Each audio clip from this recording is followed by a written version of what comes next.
பாத்தீங்கன்னா நான் 9 ஜத கூண்டு தான் வச்சிருக்கேன். எங்களுடைய பேசிக் ஒரு நம்பர் வச்சிருக்கோம். இப்போ இல்ல, அந்த காலத்துல இருந்த 9 கூண்டு தான் நாங்க மெயின்டைன் பண்றோம். லாஸ்ட் 30 வருஷமா 9 கூண்டு தான் அடிப்பேன் நானு. அந்த 9 கூண்டுல நான் ஒரு 35-36 புறா எடுத்துடுவேன். 9 ஜத பண்ணுவேன்.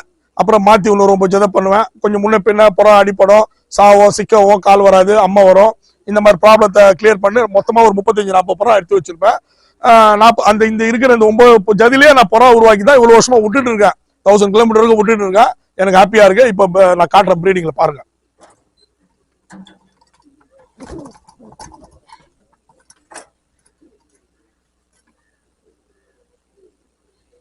நான் சொன்ன ஒரு தெருப்பொறிக்கு அனுப்போ அது ஒரு பொண்ணு ப்ளூ ஒயிட் ஃபைட் காமிச்சா அது நெஸ்டிமேட். இது இந்த காக்கு வந்து நான் ஸ்டாக் பண்ணேன். அப்பா வந்து இறந்துச்சு. அது ரொம்ப முக்கியமான புறா உங்களுக்கு, அதனால அது ஸ்டாக் பண்ண இந்த வருஷம் ஸ்டாக் பண்ணி இப்போ ப்ரீட் பண்ணிருக்கேன். அது நெஸ்டிமேட் 550 பறந்துருக்கானா. அந்த ப்ளூ ஒயிட் ஃபைட் ஒன்று காமிச்சு முன்னாடி காமிச்சு பாருங்க. அது